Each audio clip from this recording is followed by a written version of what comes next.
Ce qui est sorti, on a travaillé avec Guillaume, il y a une liste que notamment Aquabeb a donnée.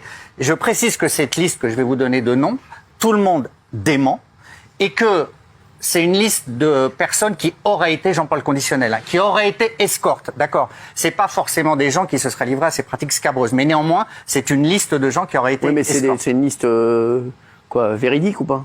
Ces gens démentent, mais ces listes circulent. C'est comme vous voulez. Je peux vous donner les noms des gens qui sont cités entre Paris et Dubaï pour cette potentiellement livrée. Vérifie un peu. Je vous la montre. Ça commence là. Les notes. Chier, c'est merde. mais ça veut dire que c'était des agressions, c'est pas des filles. Alors il y a pour beaucoup, dans ces pratiques scabreuses, il y a pour beaucoup des agressions. Et je vais même vous dire... Tu portes plainte ou pas? Il y a quelque chose ou pas? Bah ouais, faut porter plainte là. Hein. Je vois Daniel Moreau là. Je comprends pas. Non, mais voilà, je précise, c'est comme vous voulez. Je connais pratiquement personne. Non mais très bien, c'est comme vous voulez. Non mais vraiment, non, voilà, on va pas. Non mais donne pas de nom. Mais si c'est des agressions, elles ont porté plainte. Est-ce qu'on sait si elles Non, il n'y a pas de plainte. C'est comme vous voulez. Bon, alors il y a des escortes d'avant et il y a des escortes d'aujourd'hui.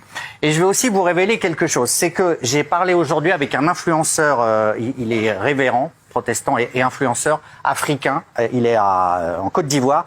Camille Makosso. Et il m'a révélé qu'il y avait 1000 femmes africaines qui étaient recrutées notamment par un réseau TikTok pour être esclaves sexuelles à Dubaï. Il y a 3 jeunes femmes camerounaises qui ont disparu. Il y a eu un suicide. C'est des miss, des mannequins, des actrices, Cameroun, Côte d'Ivoire, Sénégal, plein de pays. Il est effrayé. Il y a un réseau, il y a des humiliations racistes. Et lui, il se mobilise pour que ça cesse. C'est une pratique, alors, on donne pas de nom, mais honnêtement, Cyril, c'est une pratique qui est en train de prendre une expansion incroyable, délirante, folle et scandaleuse à Dubaï. Alors, Maïsan est avec nous. Maïsan, est-ce qu'on vous a déjà proposé de vous payer pour faire des choses sexuelles?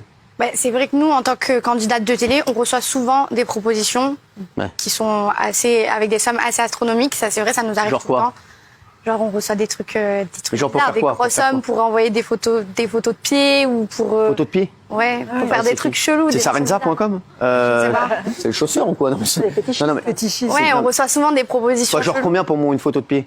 J'ai déjà reçu des propositions jusqu'à 5 000 € pour une photo de pied. 5 000 € pour une photo de pied? Moi, j'ai des pieds moches, donc ça vaut pas le coup, mais il y a des gens qui doivent... Pour mon pied dans la gueule, ils veulent combien? C'est vachement bien. 5 000 € pour des photos de pied. On vous a pas demandé des photos dénudées aussi? Oui, ça, on reçoit tout le temps, effectivement, des propositions. Et quoi, on vous propose combien?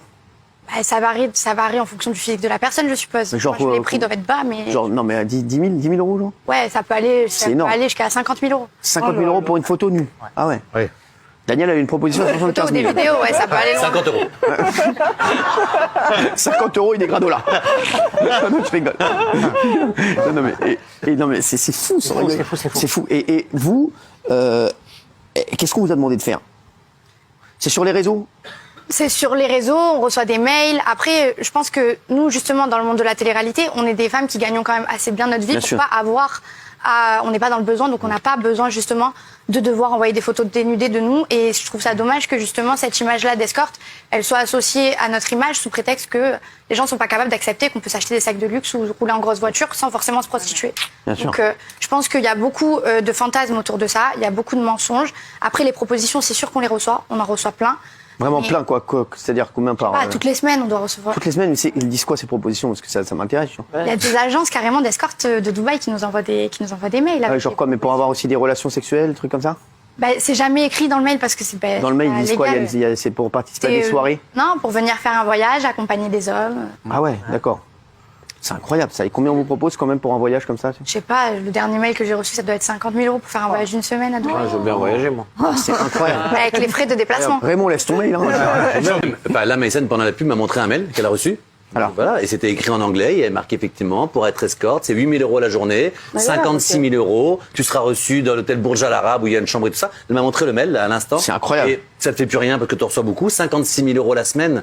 Donc effectivement, oui, il y a quand même beaucoup de d'escorting et de prostitution. Là, moi, tout ce que je voyais à l'époque...